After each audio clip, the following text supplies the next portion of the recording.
இந்த குரூப்பில் உள்ள அனைவரையும் நான் இயேசு கிறிஸ்துவ நாமத்தினாலே வாழ்த்துகிறேன், ஆசீர்வதிக்கிறேன். நம்ம வந்து ரொம்ப வருஷமாக வந்து பார்க்காமையே செய்தி கேட்டுக்கிறோம்.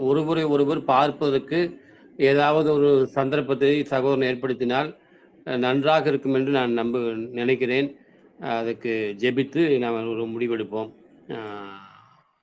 நாம் முகமுகமாக பார்த்து நமது நித்திய சொந்தங்களை மறுபடியும் ஒரு புதுப்பித்து கொள்ள நான் ஆசைப்படுகிறேன். அன்பானவர்களே, மகிழ்ச்சி. கர்த்தர் ஆசீர்வதிப்பாராக.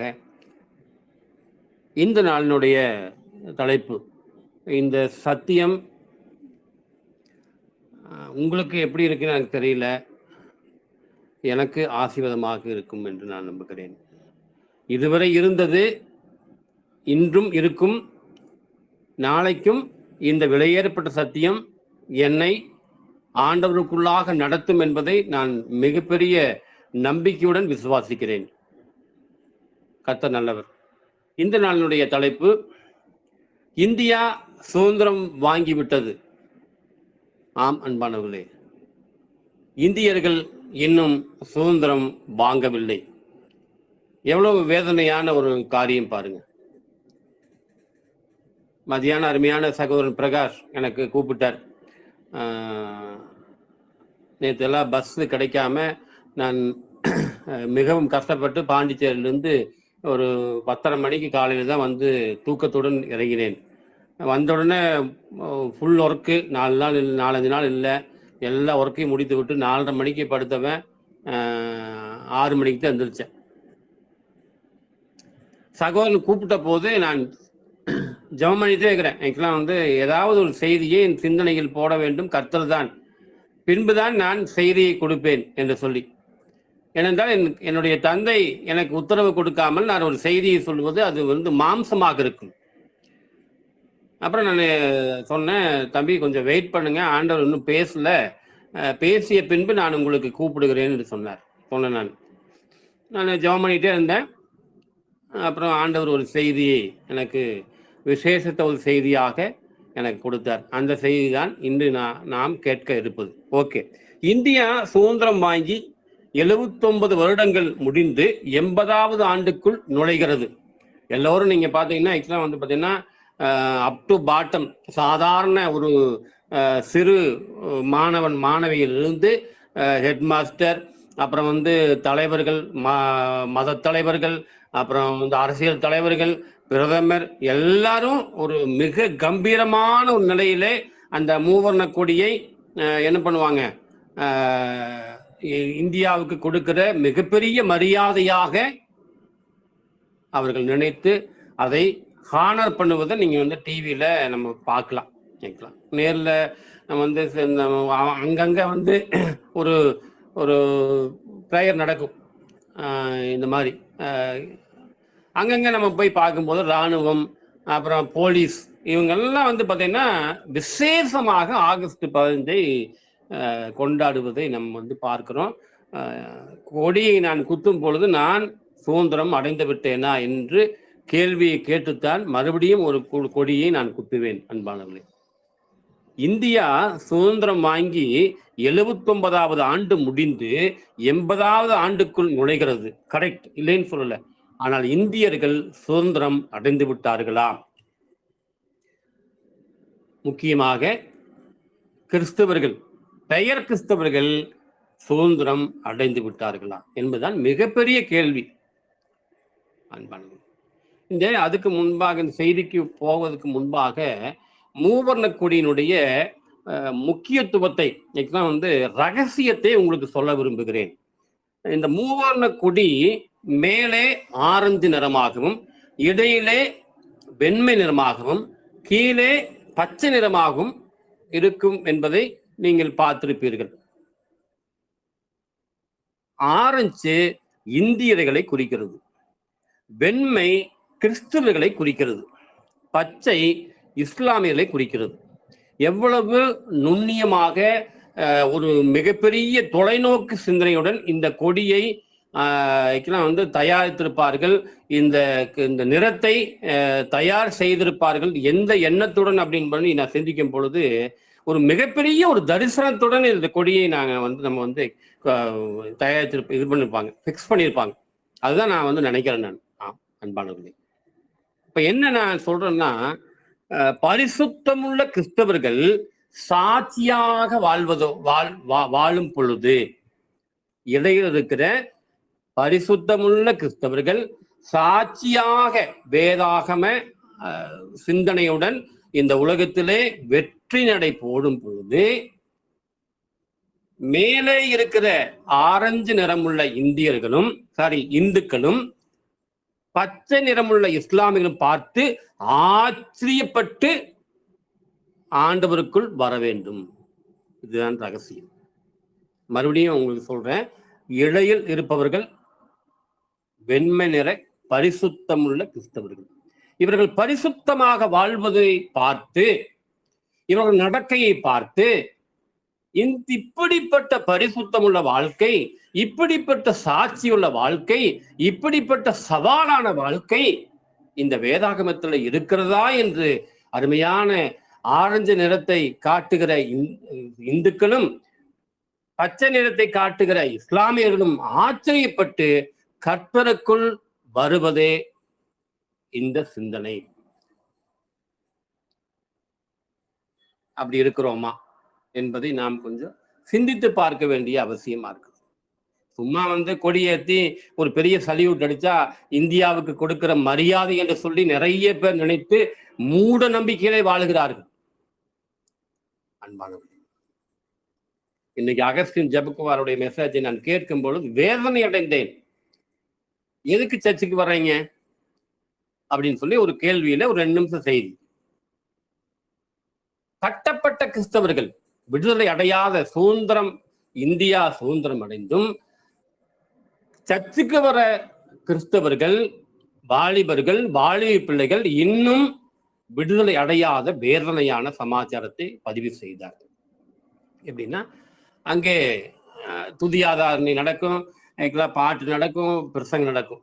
இந்த பக்கம் ஒரு வாலிபன் வாட்ஸ்அப்பை எடுத்து அந்த பக்கம் இருக்க வாலிப பிள்ளையுடன் பேசுவாராம். என்ன பேசுவார் என்று நீங்களே கடித்துக் கொள்ளுங்க. வேதனையுள்ள இடமாக,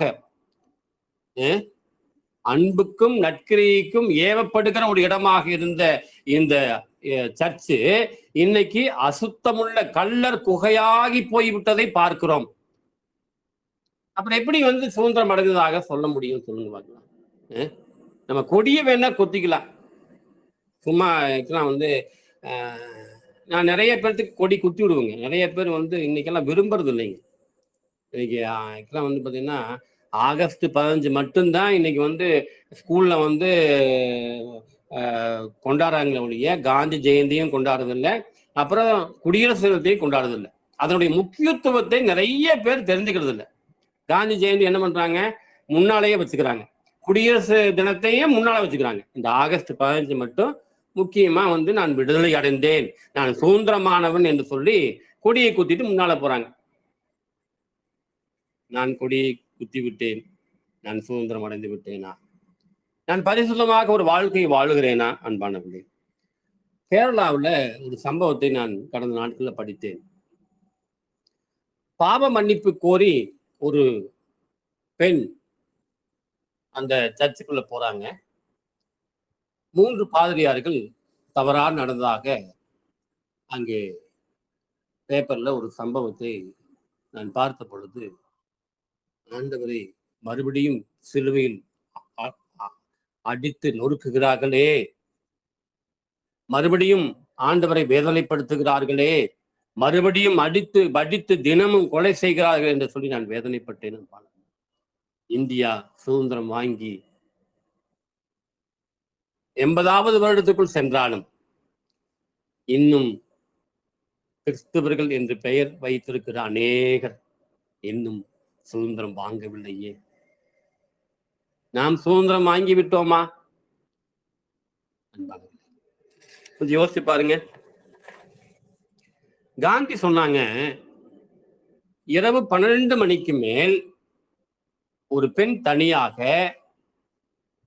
நகையுடன் செல்லும் பொழுது அந்த பெண் சரியான கற்புடன் வீட்டுக்கு எப்பொழுது செல்கிறாரோ அப்பொழுதுதான் சுதந்திரம் வாங்கியதாக அர்த்தம் என்று சொல்லி அருமையான காந்தி தனது சுயசரியிலே எழுதிவிட்டு போனார். அன்பான எவ்வளவு பெரிய ஒரு மிகப்பெரிய சிந்தனை, யோசிச்சு பாருங்க. யோவான் 8ஆம் அதிகாரம் 32-36 வரைக்கும் நான் படிக்கிறேன். சத்தியத்தையும் அறிவீர்கள், சத்தியம் உங்களை விடுதலையாக்கும். எந்த மனிதனோ விடுதலையாக்க முடியாது. நான் சர்ச்சில் நான் சாட்சி சொல்லும் பொழுது அந்த போதகர் எனக்கு சொல்லி கொடுப்பாரு, என் மூலமாக எங்க சர்ச்சுக்கு வந்தது மூலமாக ரட்சிக்கப்பட்டேன் என்று சொல்லி சொல்லும்பாரு. அப்ப நான் சொன்ன உண்மைதான், இல்லைன்னு சொல்லு, நான் தப்பா எல்லாம் சொல்லல. ஆனா இப்ப நான் யோசிக்கிறேன், கர்த்தர் வைத்த இடத்தில் ஒரு சபையையோ ஒரு மனிதனையோ வைக்கும் பொழுது அங்கே கர்த்தர் வேதனைப்படுகிறார் என்பதை, சத்தியம் தான் ஒரு மனிதனை விடுதலையாக்கியது. அந்த சத்தியம் தான் என்னை விடுதலையாக்கியது. என்னை குறிவைத்த ஆண்டவர் அந்த சர்ச் மூலமா, அந்த சத்தியத்தின் போதனை மூலமா கண்டிப்பா என்னை சந்திச்சிருக்கலாம். அன்பானது, நான் வெளியே பார்க்கும் பொழுதுதான் ஏராளமான கிறிஸ்தவர்கள் வெளியே சாட்சியுடன் வாழ்வதை நான் பார்த்தேன். எத்தனையோ மிஷனரிகள் இந்த குறிப்பிட்ட சபைக்கு செல்வவங்க மட்டுமல்ல, அன்பான ஏதோ ஒரு தமிழ்நாட்டுல ஒரு இடத்துல ரகசியமாக பாத்ரூம்ல போய் ஜெபம் பண்ணுகிற கிறிஸ்தவர்கள் இருக்கிறார்களாம் அப்படின்னு சொல்லி கொஞ்ச காலத்துக்கு முன்பாக நான் கேள்விப்பட்டேன். ரைட், சத்தியத்தை அறிந்தேன், சத்தியம் என்னை விடுதலையாக்கியது. நான் சுதந்திரம் அடைந்தேன், அடைந்து கொண்டிருக்கிறேன், இன்னும் அடைவேன். இதுதான் மனம் திரும்புதல்.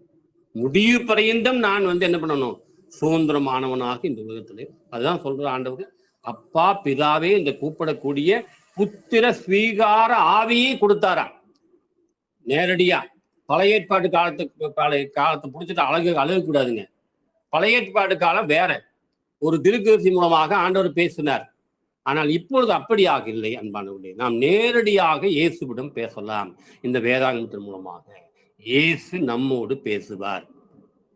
ஆமா, அதான் சொல்றாரு, பேசுறாரு பாருங்க. சத்தியத்தையும் அறிவீர்கள், சத்தியம் உங்களை விடுதலையாக்கும் என்றார். அதற்கு அவர்கள் பிரயோஜனமாக, நாங்கள் ஆபிரகாமின் சந்ததியாய் இருக்கிறோம், நாங்கள் ஒரு காலம் ஒருவனுக்கும் அடிமையாய் இருக்கவில்லை, விடுதலை ஆவைகள் எப்படி சொல்லுகிறீர்கள் என்றார். அங்க ஒரு வாக்குவாதம் வருகிறது. இங்க இவங்கெல்லாம் யாருங்க, நான் கிறிஸ்துவன், நான் வானத்திலிருந்து குதித்தவன், நான் பரிசேயன், நான் சதுசேயர், நான் தான் அப்படின்னு சொல்லிட்டு பெருமையுடன் வாழ்ந்த இயேசு கிறிஸ்து வாழ்ந்த காலத்தில் இருந்த மிகப்பெரிய வேதத்தை கரைத்து குடித்தவர்கள். ஆமா, இப்ப இயேசு கிறிஸ்துவை சீசர்கள் எவ்வளவு அதிகமாக அவரை பின்தொடர்ந்தார்களோ அதை விட அதிகமாக இந்த பரிசேயனும் சதுசேயனும் என்ன பண்ணா பின்தொடர்ந்தார்கள். எதற்காக? அவரை குறை சொல்வதற்காக, அவரை கொலை செய்வதற்காக, பின்பற்றுவதற்காக அல்ல. அப்ப உண்மையான சத்தியம் அப்படின்னா என்ன அர்த்தம்? கீழ்ப்படியணுங்க, அதுதான் விடுதலையானது. இங்க என்ன நடக்குது பாருங்க. இயேசு அவர்களுக்கு பிரயோஜனமாக, பாவம் செய்கிறவன் எவனும் பாவத்துக்கு அடிமையாயிருக்கிறான் என்று மெய்யாகவே உங்களுக்கு சொல்லுகிறேன். அடிமையானவன் என்றைக்கும் வீட்டிலே நிலைத்துதான், குமாரன் என்றைக்கும் நிலைத்திருக்கிறார். ஆகையால் குமாரன் உங்களை விடுதலையாக்கினார். மெய்யாகவே விடுதலையாகிறீர்கள். என்னை குமாரன் விடுதலையாக்கிறார். எந்த சபையும் என்னை விடுதலையாக்கவில்லை, எந்த மனிதனும் என்னை விடுதலையாக்கவில்லை. அதனால்தான் இன்று வரை நான் நிலைத்திருக்கிறேன், இனியும் நிலைத்திருப்பேன். இது என் விசுவாசம், ஆழமான விசுவாசம் அன்பானவர்களே. எத்தனையோ சோதனைகள் வந்து விட்டது, எத்தனையோ வேதனைகள் வந்து விட்டது, எத்தனையோ கண்ணீர் வந்து விட்டது, பொருளாதார நெருக்கடிகள் ஏராளமாக வந்து விட்டது. ஆனால் நான் கர்த்தரையே சார்ந்து வாழ்வேன். இது என் ஆழமான விசுவாசம். ஏனென்றால் குமாரன் என்னை விடுதலையாக்கினார். எந்த சபையும் என்னை விடுதலையாக்கவில்லை, எந்த மனிதனும் என்னை சபையை விடுதலையாக்கவில்லை. மனிதன் ஒரு கருவியாக இருந்திருக்கலாம், ஒரு சபை ஒரு கருவியாக இருந்திருக்கலாம். ஆனால் அது பெருமை பாராட்ட எந்த விதத்திலும் தகுதி இல்லை அன்பானவர்களே. கர்த்தரே தகுதியானவர்.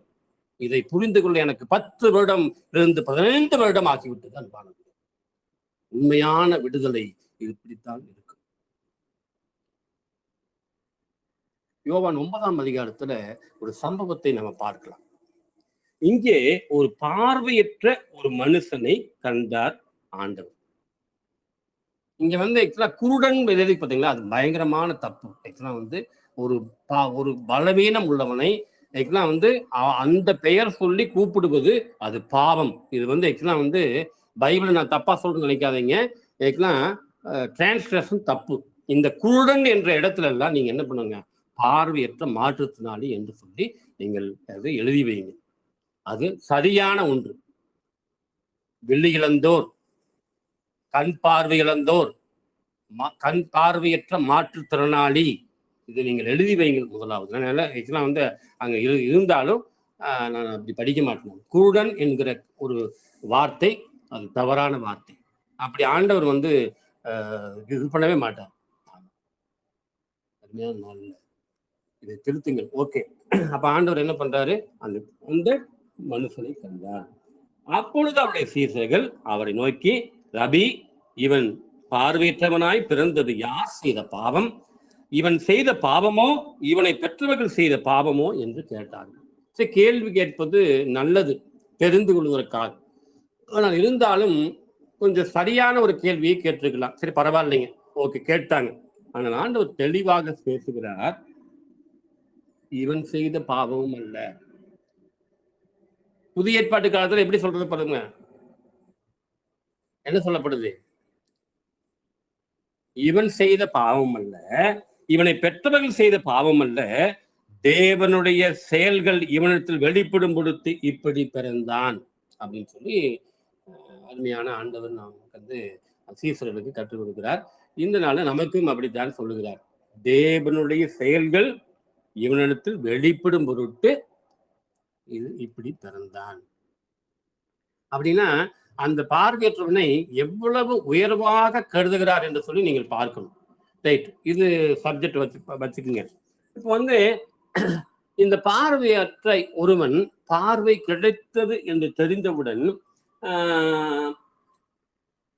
அங்க இருக்கிற அந்த பரிசேயர்கள் என்ன பண்றாங்க பாருங்க. அப்பொழுது 10ஆம் வசனம், அவர்கள் அவனை நோக்கி, உன் கண்கள் எப்படி திறக்கப்பட்டது என்றார்கள். அவன் பிரயோத்தனமாக, இயேசு என்னப்பட்ட ஒருவர் சேருண்டாக்கி என் கண்களின் மேல் பூசி, நீ போய் சிலோவேலே கழுவு என்றார். அப்புறம் அப்படியே நான் போய் கழுவி பார்வையடைந்தேன் என்றார். ஒரு நல்லது நடந்தது. ஒரு பார்வை இல்லாத ஒருவன் பார்வை கிடைத்த ஒரு அதிசயம் அங்கே நடந்திருக்கிறது. அப்ப இதை காணல் பண்ணணும் இல்லையா? அவனை பாடா படுத்துவாங்க பாருங்க. அந்த அதிகாரத்துல உண்மையான விடுதலை அடைந்தவர்கள் இப்படி பாடாப்படுத்துவாங்களா? திங்க் பண்ணி பாருங்க. நீங்க கொஞ்சம் திங்க் பண்ணி பாருங்க. சென்னையில ஒரு ஊழியர் 99வது வயதை எட்டி அவருக்கு கொண்டாடப்பட்டது. அவரு ஒரு டாக்டராக இருந்தாலும் ஒரு ஊழியராக இருந்தாலும் தனக்கு என்று ஒரு வருமானத்தை வரும்படியாக ஒரு 12 வீட்டை வைத்திருக்கிறார். நான் சொல்றேன்னா 4 பிள்ளை, அவங்களுக்கு எல்லா பிள்ளைகளும் பிரித்து கொடுத்துட்டார். அப்போ சாகும் வரை யாரிடத்திலும் கையேந்தாமல் நான் சாப்பிட வேண்டும் என்று சொல்லி அவர் என்ன பண்றாரு, மாசம் கிட்டத்தட்ட ஒரு 30-40,000 ரூபாய் வருமானம் வரும் அளவுக்கு தன்னுடைய சாட்சியுள்ள வாழ்க்கையை சாட்சியாகவே முடிக்க வேண்டும் என்று சொல்லி அந்த சுதந்திரத்தை நீங்க அடைந்த அந்த கிறிஸ்தவர், அந்த ஊழியர் திங்க் பண்ணி அந்த நாட்களிலேயே ஒரு இடத்தை வாங்கி அந்த அபார்ட்மெண்ட்டை கட்டி தன் பிள்ளைகளுக்கும். எதுக்கு சொல்றேன்னா, பக்தி உள்ளவன் பக்தியிலேயே போயிடுறான். ஊழியம் செய்கிற என்ன பண்றான், ஊழியத்திலேயே போயிடுறான். பேலன்ஸா இருக்கும். உலகத்துல நம்ம நம்ம வேணா சொல்லிக்கலாம். ஆனா வாய்ப்பு இருந்தும் நான் ஒரு நல்ல சம்பாத்தியத்தை அடைவனாக நான் வாழ வேண்டிய ஒருவன், நான் அந்த வாய்ப்பை இழந்து ஊழியம், பக்தி, அப்புறம் அப்படின்னு சொல்லிட்டு ஆக்சுவலா வந்து என்னுடைய பொருளாதார சிக்கல்களை நானே ஏற்படுத்தி கொண்டேன். இது நான் யோசனை பண்ணல. எனக்கு பின்னால் இருந்தவர்கள் அப்படித்தான் கைடு பண்ணாங்க. கர்த்தருக்கு ஊழியம் சொல்லவே இல்லைங்க. கர்த்தருக்கு ஊழியம் செய்ய இன்னைக்கும் வந்து பார்த்தீங்கன்னா, ஆக்சுவலா நான் ஒரு சில சம்பவங்களை பதிவு செய்கிறேன். நான் உண்மையாக சத்தியத்தின்படி ஆக்சுவலா விடுதலை அடைந்தவன், சத்தியத்தின்படி வாழ்ந்து வருகிறவன். ஒருவேளை சத்தியத்தின்படி வாழாமல் இருந்தால் அதுக்காக நான் உடனே மன்னிப்பு கேட்டு கர்த்தருக்கு மகிமையாக இதை சொல்லுங்க அன்பானவர்களே. ஆனா இங்க இருக்கிறவங்க இந்த யோவான் 9ஆம் அதிகாரத்தில் இருக்கிறவங்க என்ன மாதிரி ஆண்டவரையும் அந்த பார்வையற்றவனையும் பாடாப்படுத்துவதை பார்க்கிறோம். அங்க சொல்றாங்க, இப்போ இவன் வந்து பிச்சைக்காரன் இருந்தானே, எப்படி எப்படி அஹ்? அப்ப அப்பா அம்மா வந்து கேக்குறாங்க, தாய் தகப்ப 20ஆம் வசனம், இவன் எங்கள் குமாரன் தான் என்றும் பார்வையற்றவனாய் பிறந்தான் என்றும் எங்களுக்கு தெரியும். இப்பொழுது இவன் பார்வை இழந்த வகை எங்களுக்கு தெரியாது. இவன் கண்களை திறந்தவன் இன்னான் என்பதும் எங்களுக்கு தெரியாது. இவன் வயதுள்ளவனாய் இருக்கிறான், இவனை கேளுங்கள், இவனே சொல்லுவான் அப்படின்னு சொல்றான். சொல்லியாச்சுங்க, நான் பார்வை இல்லாதவனாய் இருந்தேன், இப்பொழுது இயேசு என்னை விடுதலையாக்கினார், நான் பார்வையுள்ளவனாய் இருக்கிறேன் என்று சாட்சி சொல்லியாச்சு. அப்போ அதை நம்ப வேண்டியதானே? மறுபடியும் மறுபடியும் அவங்களை வந்து பாருங்க,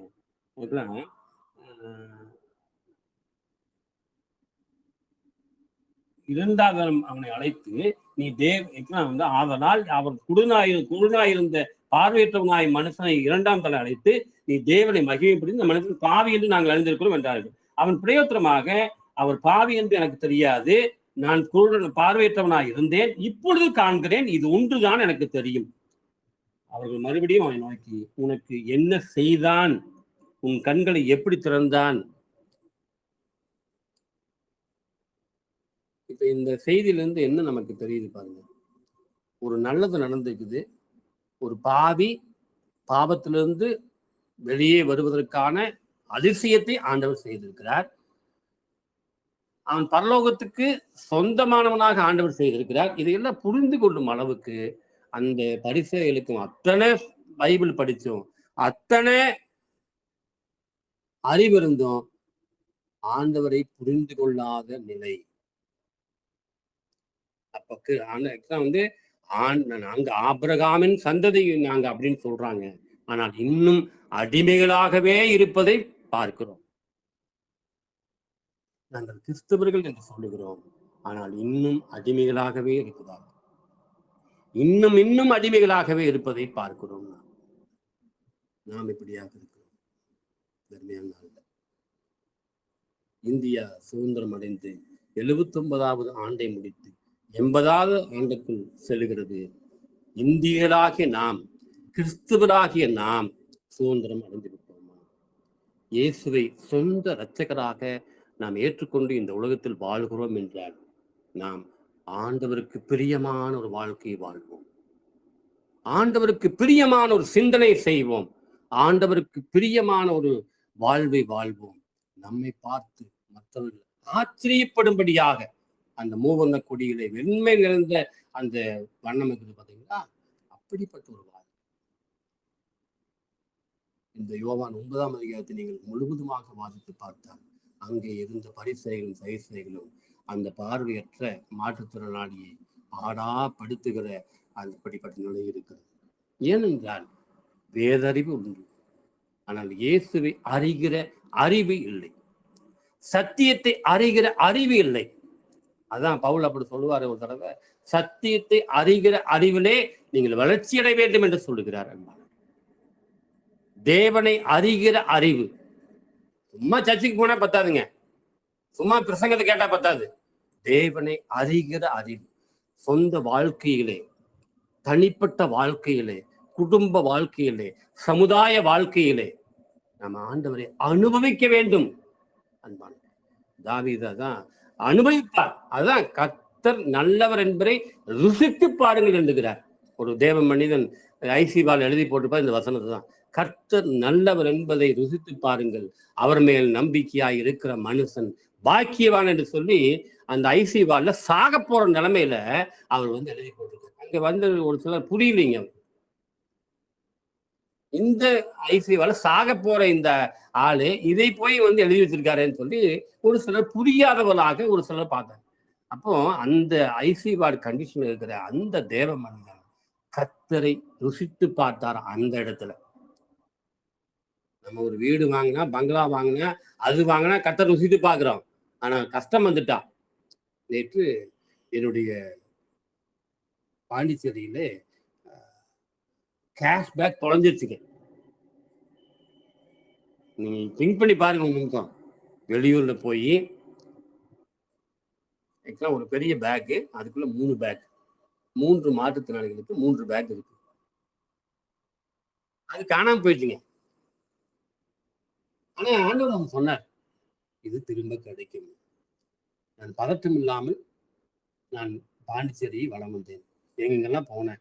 ஒரு 1 மணி நேரம் 1.5 மணி நேரம் கொஞ்சம் பதட்டமாக, நானும் மனிதன் தான். ஆனா ஒன்று மட்டும் ஆண்டவர் சொன்னார், அது கிடைத்து விடும் என்று சொல்லி நம்பிக்கையுடன் கர்த்தர் மேல் பாரத்தை வைத்து விட்டு அந்த பயணத்தை தொடர்ந்தேன். 1 மணி நேரம் கழிச்சு என்னுடைய மாற்றுத்திறனாளி ஒருவரிடத்திலிருந்து போன் வந்தது. பிரதர், நம்ம பேக் வந்துருச்சு அப்படின்னு. உண்மையிலேயே வந்து பாருங்க, அதுல 4500 ரூபாய் இருந்துச்சு. ஒரு பேக்ல 1500 ரூபாய், ஒரு பேக்ல 2000 ரூபாய், ஒரு பேக்ல 1000 ரூபாய். அப்ப 4500 ரூபாய் 3 மாற்றுத்திறனாளிகளுக்கு சேல்ஸுக்காக அதை எடுத்து வைத்தது. அப்போ ஒரு பெரிய பேக், அது பூட்லிங்க, பூட்டு இருக்குது, சாவியும் இருக்குது சைல் பேக்ல. ஆனா அது அப்படியே இருந்தது. யாரு கொடுத்தார்? கர்த்தர் கொடுத்தாருங்க.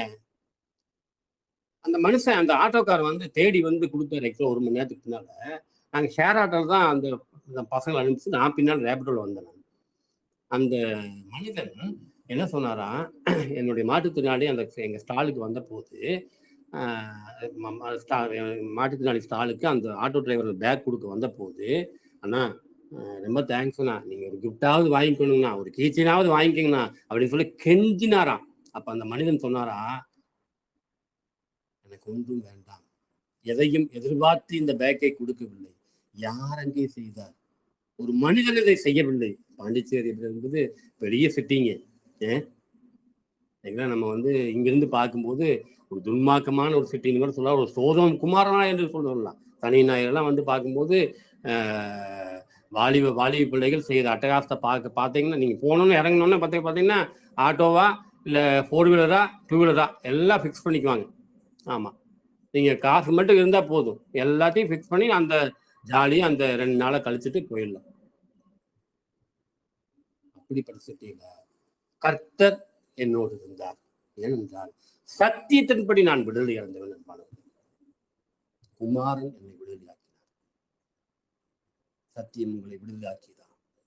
எங்கே ஆண்டவருக்கு பிரியமில்லாத செயல்களை நீங்கள் செய்கிறீர்களோ அங்கே நீங்கள் ஆண்டவரை துக்கப்படுத்துகிறீர்கள். நீங்கள் சுதந்திரம் அடைந்தவர்கள் அல்ல என்பதை அதை நிரூபிக்கிறது. ஒரே ஒரு சம்பவத்தை சொல்லி முடிக்கிறேன். நான் இந்த பாண்டிச்சேரி போகும்போது நான் முதல்ல நிறைய ட்ராக்ஸு பைபிள் இதெல்லாம் கொடுக்குறது ரொம்ப வைராக்கியமாக இருப்பேன். இடையில வந்து கொஞ்சம் ஒரு சில சூழ்நிலைகளால் இதை கொஞ்சம் நான் பேக் சைடிங் ஆகிட்டேன், ஓப்பனாக சொல்கிறேன் நான். ஆனால் எனக்குள்ள ஒரு வைராக்கியம் உள்ளே உந்தி கொண்டா இருக்கு. நீ முதல் மாதிரி இல்லை, ஆதியிலே இருந்த அன்பை விட்டு விட்டாய் என்று சொல்லி திருப்பி ஆண்டவர் பேசிட்டே இருப்பார். ஆனால் எப்படி இந்த சமுதாயத்துக்கு, ஏன்னா முதல் மாதிரி இல்லையே தமிழ்நாடு. ஏன்னா நிறைய சம்பவத்தை பார்க்குறோம். டேக்ஸ் கொடுக்கும்போது ஒருத்தரை பிடிச்சிக்கிறான், அப்புறம் போலீஸ் ஸ்டேஷன் போகிறாங்க, அது யூடியூப்ல வருது, வித்தியாசமான அனுபவங்களை நம்ம பார்க்கணும். ஆமாம், அப்போ நமக்குள்ள கொஞ்சம் சின்ன சின்ன பயங்கள் இருக்கு. நம்ம ஃபேமிலி நடத்துகிறோம். ஆமாம், நம்ம மதியீனமாக ஒரு காரியத்தை செய்து விடக்கூடாது. நான் வந்து ஒரு ஊரில் போய் டேக்ஸ் கொடுக்கலாம், ஆக்சுவலாக வந்து பைபிள் கொடுக்கலாங்கிறதெல்லாம் அந்த காலம். ஆனால் இன்று அப்படி அல்ல, காலங்கள் மாறிவிட்டது. ஆனா ஒரு ஊருக்குள்ள போய் அந்த ஊரை கிளீன் பண்ணல. அதனால நீங்க புரிஞ்சுக்குங்க, அதுக்கு யாரு தடை செய்ய வேண்டிய அவசியம் இல்லை. யார் செய்ய சொன்னார்? என் இருதயம் சுத்தமானது, என் ஊர் சுத்தமாக வேண்டும் அப்படின்னு சொல்லி ஒரு சர்ச்சார் போய் வந்து ஒரு கிராமத்துல போய் வந்து அந்த கிராமத்தை சுத்தம் பண்ணா யார் இதை செய்ய சொன்னது? இயேசு செய்ய சொன்னார். அங்க பதிவாங்க இயேசு கிறிஸ்து. பைபிள் கொடுக்கற மூலமா, சும்மா டேக்ஸ் கொடுக்கற மூலமா ஒரு மனிதன் சந்திக்க முடியாது. சந்திக்கலாம், இல்லைன்னு சொல்லல. ஆனா இப்ப காலங்கள் மாறிவிட்டது. ஏன்னா கிறிஸ்தவர்கள் கிறிஸ்துவலாக இல்லை, வேறு விதமாக மாறிவிட்டதால் கர்த்தருடைய நாமம் தூசிக்கப்படுகிறது நிறைய வழிகள். அதுல வந்து பார்த்தோம்னா இந்த ஒயிட் ஒயிட் போட்டு காதுல கம்மல் இல்லாமல் அதெல்லாம் போறாங்களா, யாரையும் தப்பா சொல்ல விரும்பல நான். இவங்கெல்லாம் வந்து பார்த்தீங்கன்னா வித்தியாசமாக சிந்திக்கிறார்கள். இவங்களே ஃபேமிலியை நடத்த தெரியல, இவங்க மற்றவங்க சொல்ல வந்துட்டாங்க. கிராமத்துலலாம் பார்த்தீங்கன்னா நீங்கள் வந்து ஒரு செயின் போடாமல் காதில் கம்மல் இல்லாமல் போனீங்கன்னா வேறு விதமாக சிந்திப்பார்கள் அன்பானது. இன்றும் அப்படித்தான். அதனால வந்து மற்றவர்களுக்கு செய்கிற ஊழியம் அது ஆண்டவருக்கு மகிமையாக இருக்க வேண்டும். நான் பாண்டிச்சேரிக்கு கடந்த வியாழக்கிழமை சென்றேன். 12 பைபிள்களை எடுத்து சென்றேன், புதிய ஏற்பாட்டை. ஆட்டோ டிரைவருக்கு நான் சாட்சி கொடுத்தேன். அப்போ ஆட்டோ டிரைவர் வந்து சந்தோஷமாக ஏற்றுக்கொண்டார். அப்போ அவரு எனக்கு குடியிலிருந்து விடுதலைன்னு சொன்னார். அப்போ ஒரு கிறிஸ்தவனும் கூட இன்னைக்கு ஹார்ட் ஓப்பன் பண்றது இல்லைங்க. ஒரு 5 நிமிஷம் பேசுறதுக்காக அந்த ஆட்டோ டிரைவர், சார் நான் குடியிலிருந்து விடுதலையாக முடியல சார். அப்போ அங்கதான் ஆண்டவர் கரெக்டா என்னோட பேசினார். இவருக்கு ஒரு வேதாகமத்தை கொடுத்து சாட்சி செஞ்சது. இப்ப நான் மிகப்பெரிய குடிகாரனாக இருந்தேன். இந்த வேதாகமத்தை படித்தேன். கர்த்தர் என்னை விடுதலையாக்கினார். இதை நீங்கள் படியுங்கள். ஒரு புதிய மனிதனாக நீங்கள் மாறிவிடுங்கள். இரண்டாவது சம்பவம் முடிச்சிருந்தேன். 78 வயதுள்ள ஒரு ஐயா, நாங்கள் தங்கிய லாட்ஜை ஓனர், சிம்பிள் மேன். அப்போ நானும் மாற்றுத்திறனாளிகளும் போவதை வருவதெல்லாம் அவர் பார்த்துருந்தாரு. இவருக்கு ஒரு சாட்சியை சொல்ல வேண்டும் என்று சொல்லி எனக்கு உந்துதல் ஏற்பட்டது. அப்போ ஐயா, நான் ஒரு காலத்தில் வேறு விதமாக வாழ்ந்தேன். இப்பொழுது ஆண்டவருக்கு ஊழியம் செய்து வருகிறேன். உங்களை பார்த்தால் எனக்கு எனது தந்தை ஞாபகம் வருகிறது. உங்களுக்கு எத்தனை பிள்ளைகள், எந்த ஊர் நீங்கள் என்று சொல்லி எல்லாம் கேட்கும்போது, நான் மதுரையில் இருக்கிறேன். மதுரை எங்கள் சொந்த ஊர். 1974 இந்த பாண்டிச்சேரிக்கு வந்து இந்த லாட்ஜை நான் உருவாக்கினேன். எனது மனைவியாரும் இறந்து விட்டார்கள். எனக்கு 2 பிள்ளைகள், அவர்கள் படமாக இருக்கிறார்கள் என்று சொல்லி கண்ணீர் வடித்துக் கொண்டே அந்த படத்தை காட்டினார். ஏங்கய்யா, நீங்க 78 வயசுல நீங்க இருக்கீங்க, உங்க பிள்ளைகள் அப்படின்னு சொல்லி 2 பேருக்கும் உடம்பு சரியில்லை, 2 பேரும் போய்விட்டார்கள். ஒரே ஒரு வார்த்தை சொன்னார், தகப்பனும் தாயும் கைவிட்டாலும் கர்த்தர் உங்களை கைவிட மாட்டார், இந்த வேதாகமத்தை படியுங்கள் அப்படின்னு சொல்லி முதல்ல இருக்குதுங்கய்யா அப்படின்னு சொன்னாரு. பரவாயில்ல, நீங்கள் நேரம் கிடைக்கும் போதுதான் படியுங்கள், கர்த்தர் உங்களை ஆசீர்வதிப்பார், கர்த்தர் உங்களை விடுதலையாக்குவார், பரலோகத்தில் எடுத்து சொல்லுவார்னு சொல்லி அவருக்கு செல்ஃபி எடுத்து வச்சுட்டாங்க. நிறைய பேர் தேவையில்லாம நம்ம ஜாலியா சாப்பிட்டு தூங்கிட்டு போயிட்டு வந்துட்டு, எப்படிங்க அந்த வெண்மை நிறத்துக்கு அடையாளம் இருக்கிறதா? கொஞ்சம் நீங்கள் சிந்தித்து பாருங்கள் அன்பானவர்களே. பரிசுத்தம் உள்ள கிறிஸ்தவர்களாக வாழ்கிறோமா? சாட்சியுள்ள கிறிஸ்தவர்களாக வாழ்கிறோமா? ஆத்ம ஆதாயத்தை நாம் ஒரு லட்சியமாக கொண்டிருக்கிறோமா? பின்படி பாருங்க. நீங்க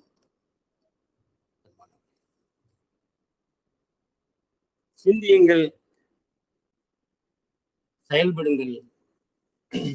கர்த்தருடைய நாமம் அநேக இடத்திலே தூசிக்கப்படுகிறது. ஒரு டிபார்ட்மெண்ட் ஸ்டோர்ல நாங்கள் பைபிளை, கிரீன் பைபிளை போய் வைத்தோம். ஐயா, உங்களுடைய ஸ்தாபனம் கிறிஸ்தவ பலர் வருகிற இடம் இந்த ஸ்தாபனம், இங்கே வேதாகமத்தை வைத்தால் அநேகர் வந்து எடுப்பார்கள் என்று சொல்லி ரொம்ப கட்டாயப்படுத்தி அவரை, ஏன்னா ட்ரெடிஷனல் கிறிஸ்தவர் அவர், அங்கே ஒரு வேதாகமத்தை நாங்கள் வைத்தோம். மாசம் எப்படி ஒரு 25 வேதாகமத்தை எடுத்து செல்கிறார்கள் அந்த டிபார்ட்மெண்ட் ஸ்டோர் போறாங்க. ஆனா அந்த ஓனர் அந்த பைபிள் ஸ்டாண்ட சரியா வைக்கலீங்க. தமிழ் பைபிள் வச்சிருக்கு, மலையாள பைபிள் வச்சிருக்கு, இங்கிலீஷ் பைபிள் வச்சிருக்கு. அந்த இடம் வந்து பைபிள் வந்துங்க அப்படிங்கிறது உங்களுக்கு நல்லா தெரியும். எவ்வளவு பெரிய ஒரு பரிசுத்தம் உள்ள வேதாகமம், ஒரு மனிதனை வந்து ஒரு தீய மனிதனை நல்ல மனிதனாக மாற்றக்கூடிய வேதாகமம். அப்ப அந்த ஒரு சரியான இடத்துல வைக்கணும் இல்லையா? அந்த இடத்துக்கு சேவிங் பிளேடு அது இது எல்லாம் வச்சு ரொம்ப கேவலமா இருக்கு. எதுக்கு நான் சொல்றேன்னா, சர்ச்சுக்கு போறாங்க, சாட்சியா வாழ்ற சொல்றாங்க, பைபிள் வைக்கணும்னு நினைக்கிறாங்க, மற்றவங்க திருந்தோம்னு நினைக்கிறாங்க, அவர்கள் திருந்த மாதிரி இல்லை. அந்த கிடியன் போய் தமிழ் பைபிள் வச்சுட்டு, அண்ணா இந்த இடத்துக்கு சுத்தம் பண்ணி நான் ஒரு ஸ்டாண்டில் வச்சுட்டு ஃபோட்டோ எடுத்து அனுப்பணும்னு சொல்லி ஆக்சுவலாக வந்து அவர் சொன்ன பொழுது அந்த பையன் நாங்கள் பார்த்துக்கிறோன்னு சொல்லிட்டாரா. நான் இப்போ தான் வாய்ஸ் போட்டு விட்டேன் அந்த ஐயாவுக்கு. ஐயா அந்த இடம் சுத்தமாக இல்லை, சுத்தம் பண்ணி நீங்கள் வந்து ஆக்சுவலாக வந்து அந்த வேதாகமத்தை வைத்து அந்த பக்கத்தில் எல்லாம் எதுவுமே இல்லாமல் நீங்கள் வந்து ஃபோட்டோ எடுத்து அனுப்பணும், எங்கள் ஸ்தாபனம் அதை அங்கீகரிக்கிறது, இது நாங்கள் காட்ட வேண்டும் என்று சொல்லி நாங்கள் வந்து ஆக்சுவலாக இது பண்ணோம். எதுக்கு நான் சொல்றேன்னா, சத்தியத்தை அறிந்த மனிதன் சத்தியத்துக்கு விரோதமாக வாழ்கிறான். சுதந்திரம் அடைந்தேன் என்று சொன்னவன் சுதந்திரம் அடையவில்லை. இன்னும் நாம் எங்கே இருக்கிறோம்? சிந்தியங்கள். 79வது சுதந்திர தினத்தை முடித்து 80வது சுதந்திர தினத்தை இந்தியா கொண்டாடுகிறது. நாம் இயேசுவை அறிகிற அறிவிலே சுதந்திரம் அடைந்திருக்கிறோமா என்ற சிந்தனையுடன் இந்த நாளிலே சிந்திப்போம். கர்த்தர் உங்களை ஆசீர்வதிப்பாராக. தேங்க்யூ.